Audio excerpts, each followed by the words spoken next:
समस्त श्रद्धालु भक्तजनों को सादर नमन।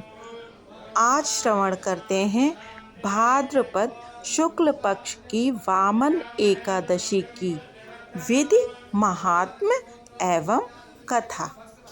महाराज युधिष्ठिर बोले, भाद्रपद शुक्ला एकादशी का क्या नाम है, इसकी विधि और महात्म्य क्या है, इस एकादशी के करने से कौन सा फल मिलता है। श्री कृष्ण भगवान बोले, हे राजन, अब स्वर्ग और मोक्ष को देने वाली तथा सब पापों को नष्ट करने वाली भाद्रपद शुक्ल पक्ष की वामन नाम की एकादशी की कथा कहता हूँ। इसको जयंती एकादशी भी कहते हैं। इसका व्रत करने से वाजपेय यज्ञ का फल प्राप्त होता है। इस एकादशी की कथा सुनने से नीच पापियों का भी उद्धार हो जाता है।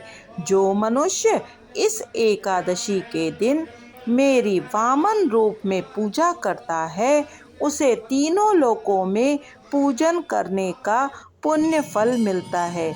जो कमल नयन भगवान का कमल से पूजन करते हैं, वह अवश्य भगवान के समीप जाते हैं।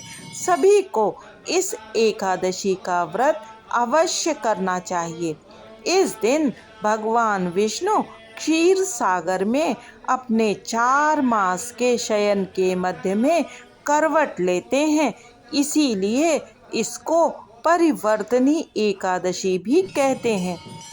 महाराज युधिष्ठिर बोले, मुझे अति जिज्ञासा हो रही है कि भगवान विष्णु किस प्रकार सोते और करवट लेते हैं तथा किस प्रकार से उन्होंने राजा बलि को वचन में बांधा और वामन रूप रखकर क्या क्या लीलाएं की। तब श्री कृष्ण भगवान बोले, हे राजन, अब आप सब पापों को नष्ट करने वाली इस कथा का श्रवण करें। त्रेता युग में बलि नामक एक दैत्य था। वह अत्यंत दानी था। वह वेद सूक्तों से भगवान श्री विष्णु का पूजन अर्चन किया करता था तथा नित्य ही ब्राह्मणों का पूजन एवं यज्ञ भी करता था। अपनी भक्ति और यज्ञों के प्रभाव से उसने इंद्रलोक तथा सभी देवताओं के लोकों को जीत लिया था। एक दिन सभी देवता एकत्र होकर सोच विचार करके भगवान श्री विष्णु के पास नतमस्तक होकर वेद मंत्रों द्वारा श्री भगवान का पूजन और स्तुति करने लगे। तब भगवान ने वामन रूप धारण करके 5वां अवतार लिया और फिर अत्यंत तेजस्वी रूप से राजा बलि को जीत लिया। इतनी वार्ता सुनकर राजा युधिष्ठिर बोले, हे जनार्दन, भगवान विष्णु ने वामन रूप धारण करके उस महाबली दैत्य को किस प्रकार जीता था। तब श्री कृष्ण भगवान बोले, हे युधिष्ठिर, भगवान विष्णु ने वामन ब्रह्मचारी पालक के रूप में महादानी राजा बलि से 3 पग भूमि की याचना की। राजा बलि ने इसको तुच्छ सी याचना समझकर 3 पग भूमि देने का संकल्प कर दिया। तब श्री भगवान विष्णु ने अपने त्रिविक्रम रूप को बढ़ाकर भूलोक में पद, भुवलोक में जंघा, स्वर्गलोक में कमर, महलोक में पेट, जनलोक में हृदय, यमलोक में कंठ की स्थापना करी। सत्यलोक में मुख, उसके ऊपर मस्तक स्थापित किया।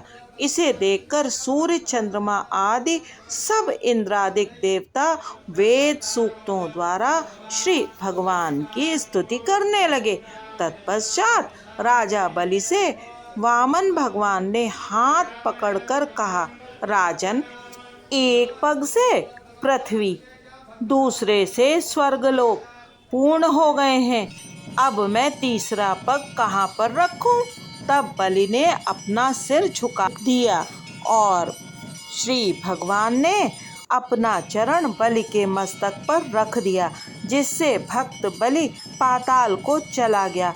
फिर उसकी विनती और नम्रता को देखकर भगवान श्री विष्णु ने कहा, हे बलि, मैं सदैव तुम्हारे निकट ही रहूंगा। बलि के कहने पर भाद्रपद शुक्ला परिवर्तनी एकादशी के दिन बलि के आश्रम पर भगवान श्री विष्णु का एक स्वरूप स्थापित हुआ और दूसरा क्षीर सागर में शेषनाग के सैया पर शयन करता है। हे राजन, इस एकादशी को भगवान शयन करते हुए करवट लेते हैं, इसलिए तीनों लोकों के स्वामी श्री भगवान विष्णु का इस दिन पूजन करना चाहिए। इस दिन तांबा, चांदी, चावल और दही का दान करना उचित है। रात्रि को जागरण अवश्य करना चाहिए। जो विधि पूर्वक इस एकादशी का व्रत करते हैं वे सब पापों से मुक्त हो जाते हैं और स्वर्ग में जाते हैं। जो मनुष्य इस पाप नाशक कथा को पढ़ते या सुनते हैं उनको अश्वमेध यज्ञ का फल प्राप्त होता है। अतः सभी भक्तों को यथाशक्ति इस दिन व्रत एवं श्री विष्णु भगवान का पूजन अवश्य करना चाहिए।